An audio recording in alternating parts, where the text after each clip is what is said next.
Hello again to all my viewers. Thank you very much for signing in, and thank you for continuing signing in to my series. Today I would like to continue my series with lesson 4.2. As you would remember, in lesson 4.1, we started to speak about being concise and compelling when sharing ideas, right? So in 4.1, I shared with you technique number 1, which was the idea of unpacking your thoughts in a seesaw fashion. It's a comparing and contrasting fashion, taking an answer and splitting it into two contrasting viewpoints. If you've not viewed that yet, I would strongly suggest and request that you go back to 4.1 because they really form a consecutive flow of ideas that build on each other. Well, we're in lesson 4.2 today. We're still with the theme, overarching theme of being concise yet compelling when you speak, but I'm going to share with you a second technique. We're walking away from the seesaw approach, and we are now going to be chatting about unpacking things in threes. So I want to give you a little bit of context here. For me, a seesaw, this versus that approach, works like an expansive device. You're taking an answer that could be very dry and very minimalistic, and you're expanding it slightly, viewing the issue from two perspectives to give it more energy in your answer. It just feels a little bit more substantive while still being concise, right? Threes, on the other hand, I am fond of using them when I've got a large, complex topic and when I have the potential of giving too long-winded an answer, so because there's so much information that could be packed into my answer, I now start to have to pick my battles as to how much is just enough to say. So I see threes as a contractive measure when I speak. Instead of talking about all 15 things that are on my mind, sort them into 3 main thematic buckets. So threes for me is then very useful when you're talking about a large complex topic and you want to contract it into 3 tight points. So I want to just remind you quickly, the whole principle behind being concise yet compelling is threefold. Number 1, you want to think things like, how much time do I want to spend on this answer? Secondly, what is the core message that the person needs to walk away with?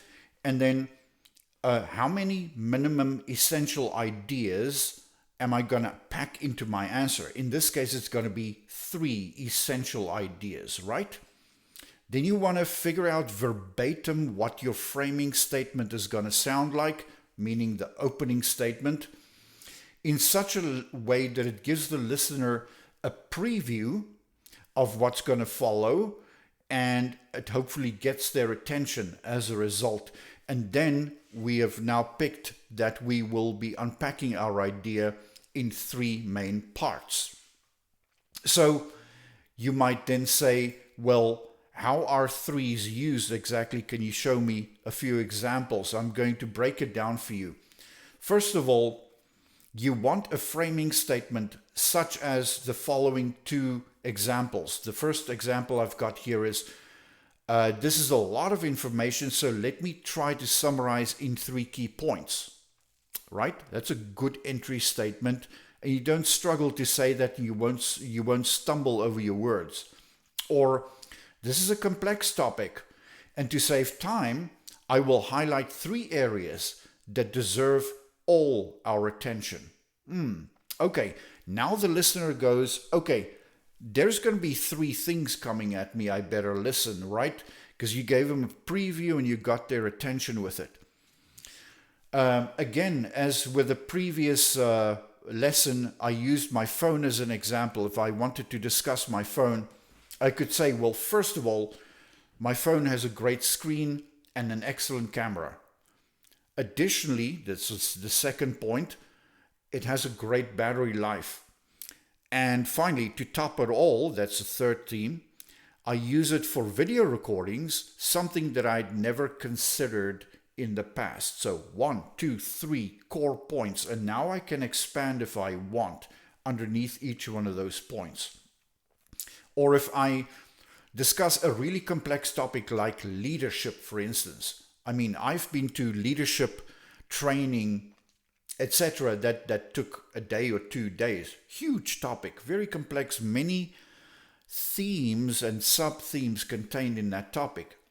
But if I quickly wanted to talk about my high-level ideas about leadership, I would say this is a complex topic. To save time, I'll highlight 3 key areas that really deserve everybody's attention. That's my framing statement. First of all, leaders need to be great communicators. Upwards, downwards, laterally, internally, externally.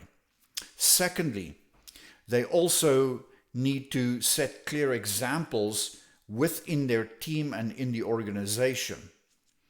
And then finally, a good leader, to my mind, is a coach, not merely a supervisor.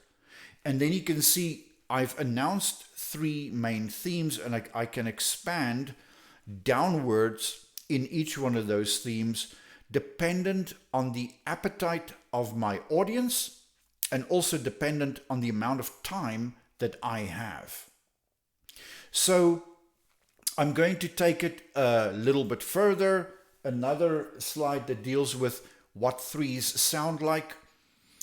Again, my manager comes to me and says to me, Markus, can you talk me through a project update quickly, please?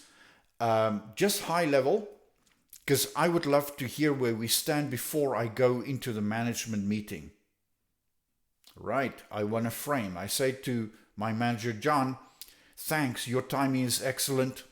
Let me walk you through the project in terms of our 3 main metrics. And you can let me know if you need any more detail, right? So I have announced to John, I'm going to talk him through 3 main metrics and also invited his participation. So John is primed and prepped now, and then I can start. In terms of timelines, I'm announcing theme 1. In terms of timelines, we're on track. With a slight exception of Vancouver team, but you're already well aware of that, right? So timelines has been announced and addressed high level. Secondly, our budget is holding up really well, although I do foresee some costly line items when it comes to user acceptance testing. Okay. So I've now highlighted a budget-related theme. I started with timeline-related theme. I've now highlighted a budget-related theme. Now I'm going to theme 3. And finally, I'm monitoring customer feedback we receive upon milestone deliveries. They have yet to highlight any concerns. So I've unpacked very concisely 1, 2, 3 themes in my review of how the project is going. So now John can engage with me and he can say, okay, just give me a little bit more detail on the line items in the budget that you mentioned there. What are they exactly, right? And we can have a conversation. But I started the conversation concisely. I sorted John's thoughts into 3 buckets, and I actually help him think more clearly as well. Folks, that is the end of unpacking your thoughts in 3s. So, and it's also the end of lesson 4.2. The next one is going to be 4.3, and I'm going to be talking to you about unpacking ideas in steps. So please view the whole 4 series, 4.1, 0.2, 0.3, and 0.4 as a series that is interdependent and also flows through the same theme. Keep on watching. And I would like to, first of all, thank you all for your interest. If you do like it, please click like. If you feel so inspired, please subscribe so that you can get alerts to any new posts, because there are many coming in the following few weeks. And then I would specifically like to ask you, make a comment below in the comment section. And I would like to invite you, if you have a request or a specific question that you would like me to address on my videos, write them in there, and I will try to incorporate it as additional comments in my teaching videos. Have a great day. Thank you so much for your interest and for signing in. I love doing this work with you. Have a great day, and I'll see you soon again. Bye-bye.